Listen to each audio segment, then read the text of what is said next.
Bienvenue sur Top Invest, la chaîne des top d'investissement. Ici, on parle essentiellement d'entreprises de qualité. Alors, je vais présenter aujourd'hui une note d'analyse sur Coca-Cola. Je rappelle que la note d'analyse est basée sur la lecture des rapports financiers et l'écoute des conférences call. Donc, on lit, on écoute des conférences call. Il y a à peu près ce qu'on a compris de ce business-là en prenant en considération le dernier trimestre ici disponible. Donc, en l'occurrence, le troisième trimestre 2024. Donc, déjà avant d'y arriver, Coca-Cola, c'est quoi? Donc, enfin, quand je dis c'est quoi, c'est pas par rapport à la diffusion de la compagnie, mais quelle est l'évolution du business ici sur les derniers mois? Donc, vous remarquez ici que on est plutôt, par rapport à l'année 2024, c'est plutôt une entreprise qui n'a presque pas bougé par rapport au début d'année. Je pense qu'on est en légère progression par rapport au début d'année ici. Et pour ceux qui vont regarder cette vidéo, je vous renvoie à à la vidéo que j'ai faite sur le secteur des boissons non alcoolisées. OK? C'était une analyse sectorielle qui date du mois de juillet 2024. Et puis d'ailleurs, vous pouvez suivre les trois ici. Et donc, vous allez comprendre à peu près ça vous permettra ici d'identifier, de mettre à peu près quelle est la raison derrière la situation actuelle de Coca-Cola. C'est le même problème avec PepsiCo. Et pour faire simple, ces entreprises-là ont augmenté les prix à un niveau tellement élevé que les consommateurs ici choisissent d'aller vers des alternatives moins chères, tout simplement parce qu'ils ont de moins en moins d'argent disponible. Simple, la vidéo aurait pu s'arrêter là. Donc, on y va. Alors, Coca-Cola anticipe une croissance positive pour ses revenus pour 2024.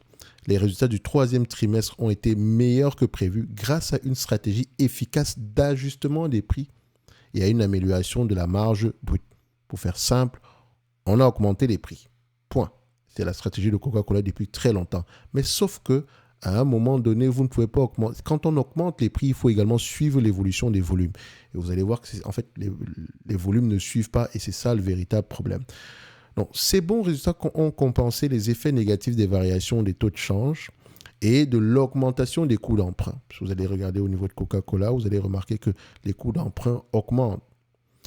Donc, l'entreprise, ça ne veut pas dire qu'elle est très endettée ni quoi que ce soit, parce qu'au niveau de la dette, on en a déjà parlé précédemment, Coca-Cola n'est pas une entreprise réellement endettée, parce qu'elle est énormément... Enfin, ce ne sont pas des actions qu'elle va avoir tendance à vendre ici, mais elle a de la quasi-liquidité, au point où ça dépasse... Quand on compare la quasi-liquidité, le cash, quand on parle de quasi-liquidité, en fait, c'est des actions que Coca-Cola détient auprès de ces embouteilleurs, en fait, parce que vous allez voir que Coca-Cola ne vend que du sirop de manière générale. Okay?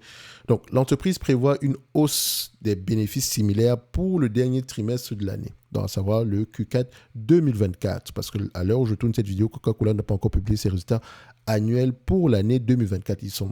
Nous sommes au mois de janvier 2025. Il y a de grandes chances que les informations en question arrivent au courant des semaines à venir. Donc, cependant, l'action Coca-Cola a récemment perdu de la valeur, enfin, par rapport au prix de l'action, d'accord, parce qu'il faut faire la différence entre la valeur, d'accord, et la capitalisation boursière. Donc ici, je parle de capitalisation boursière. Donc, perdu de la valeur en termes de capitalisation boursière, en partie à cause des inquiétudes liées à une baisse du volume des ventes, à savoir le nombre de caisses vendues. Rappelez-vous, nous avons augmenté les prix. La marge brute a augmenté, mais le volume de caisses vendues a diminué. Coca-Cola est une compagnie mature, de manière générale. Et donc ici, mis à part certaines acquisitions qu'on peut faire, on ne peut que jouer sur le pricing power, à savoir l'augmentation des prix, c'est bien, mais si les volumes ne suivent pas, il faut faire attention. Donc, c'est la deuxième baisse consécutive depuis 2020, bien que cette tendance semble s'améliorer depuis le mois de août, parce que ici, les informations ça prend en considération le mois où il y a eu la baisse la plus prononcée, c'était au mois de juillet 2024. Donc, cette diminution des ventes qui s'éloigne des taux de croissance habituels de 1 à 3% préoccupe les investisseurs, à savoir, quand on parle de l'augmentation des ventes, des volumes de ventes étaient aux alentours de 1 à 3%, mais là, on a plutôt une diminution. Donc, les prévisions de croissance pour 2025 ont été revues à la baisse. Je rappelle qu'on n'a pas encore publié les résultats financiers de 2024, donc ça peut encore s'ajuster. Donc, et encore, les prévisions, ça reste Ça veut juste dire que nous sommes optimistes ou pessimistes. C'est tout. C'est la raison derrière ces informations-là qui nous intéressent. Donc, cette révision tient compte des difficultés persistantes, mais modérées, liées au taux de change et à l'augmentation continue des charges d'intérêt. Donc, cette approche prudente reflète les incertitudes économiques actuelles tout en maintenant l'accent sur l'optimisation des marges et la maîtrise des dépenses. Malgré les dépenses importantes au cours du dernier trimestre, notamment un règlement important avec les impôts, le fisc américain, donc l'IRS, la situation financière de Coca-Cola reste solide. Et j'en ai parlé lors de la dernière note d'analyse sur Coca-Cola. Donc l'entreprise dispose toujours d'importantes réserves de trésorerie, renforcées par des emprunts stratégiques pour financer ses engagements. Donc, quand je parle souvent de dernières vidéos, vous allez penser que c'est la vidéo il faut faire la différence. J'ai des vidéos quantitatives et j'ai également des notes d'analyse. Donc, quand vous voyez écrit sur la bannière notes d'analyse, ça veut dire qu'on a pris la peine de lire les rapports financiers, écouter les conférences call. D'accord? Donc, ici, c'est la partie que généralement je considère comme la plus importante parce que faire des analyses quantitatives, ça prend 3 secondes et très vite, vous pouvez savoir si le business peut vous intéresser ou pas. Ça nous permet juste de décider si on doit mettre l'entreprise dans la watchlist ou pas du tout, ou bien si on doit à peu près approfondir nos connaissances sur le business. Donc, de plus, des fonds ont été réservés pour des paiements prévus au premier semestre 2025 liés à l'acquisition de Fairlife, qui est une vieille acquisition. Ils ont acquis, je pense, Fairlife, j'oublie l'année, mais retournez sur la note d'analyse précédente. Donc, sauf que Fairlife, il y avait comment on appelle ça?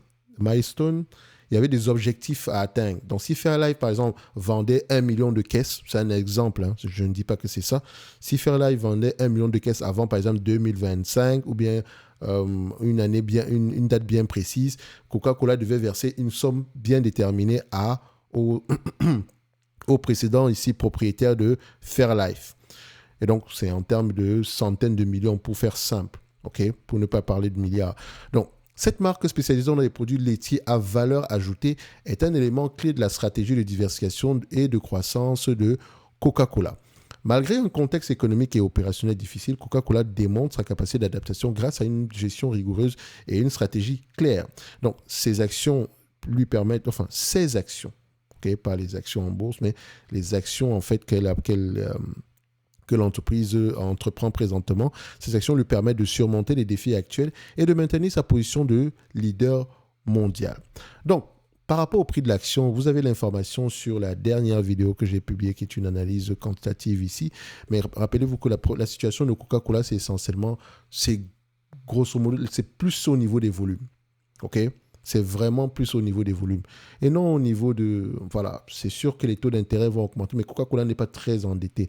Oui, ça a un impact sur les bénéfices nets, mais le véritable problème, c'est le volume. Et le volume, pourquoi? Parce que c'est une question de prix. Les prix ont augmenté à un niveau très élevé. Et je vous ai montré un graphique la dernière fois.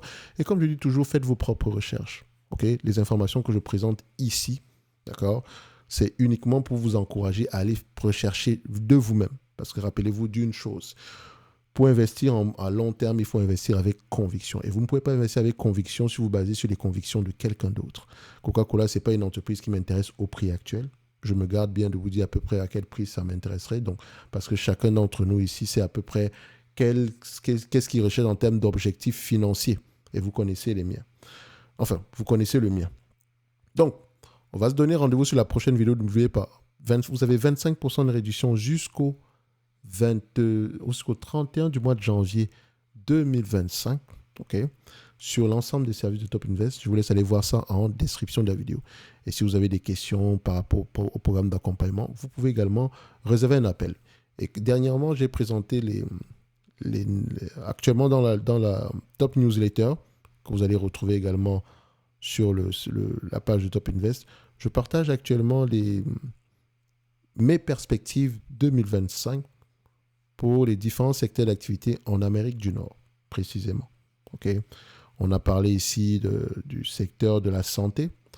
On a parlé également ici du secteur des technologies. Là, on va parler ici de tout ce qui concerne les rates, on a parlé des utilities, d'accord, donc les services publics.